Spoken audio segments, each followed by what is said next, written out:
अधिकतर जब पति पी करके आए, मान लो तुम्हारे भी पति एक ही हो, नहीं इतना क्यों डर रही है भाई तुमसे सब? मान लो तुम्हारे ही पति हो जाए,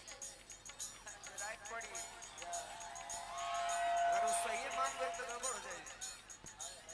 गाजा या तारी तोहरा जिए के आधार बा, जिए के आधार बहो, जिए के आधार बा, गाजा या तारी तोहरा जिए के आधार बा, जिए के आधार तोहरा जिए के आधार बा, गहना या गाड़ी बेचला तो बहु उधार बा, बहू उधार बहो तो बहू उधार बा, गहना या गाड़ी बेचला तो बहु उधार बा।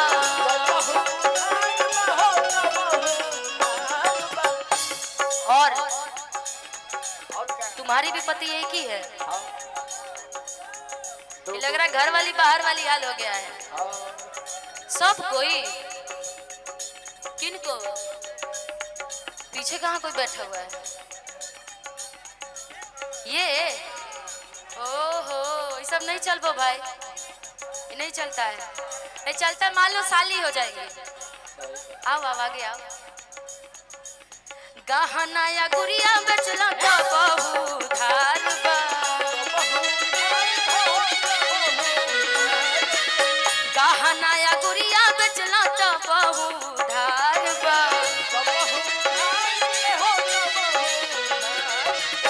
धैले बा दारू जैसे धड़े लाला सना सा छोड़बा की ना, धैले बा दारू जैसे धड़े लाला सना सा छोड़बा की ना। हाँ पैस अध्यक्ष जी रंजीत यादव जी, इनको दारू पीने की जरूरत ही नहीं पड़ता होगा, ये दूध ही पीते होंगे ज्यादा, दूध दही ज्यादा खाते हैं ना जी यादव जी।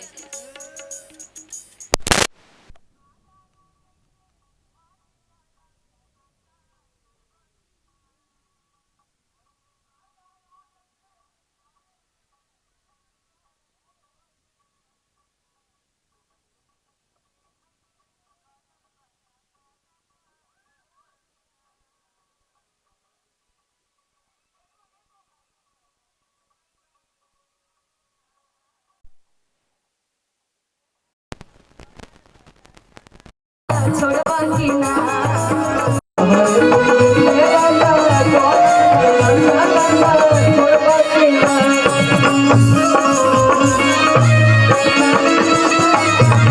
प्रमुख संजी हरपुर मुखिया 110 से 200।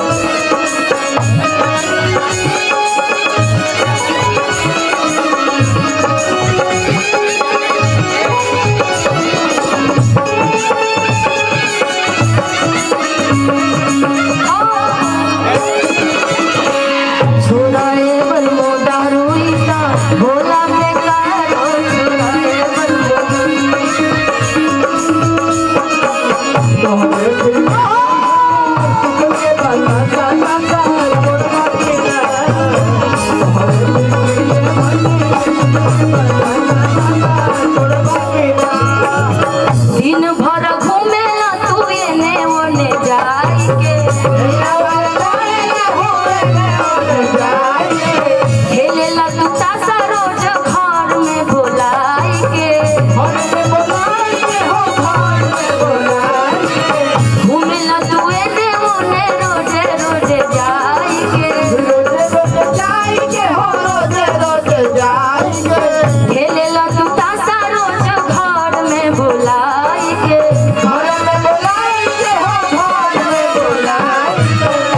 हंसी गोटी आज फेंकेले पासना सा छोड़बा की ना। आपने नहीं फेंके?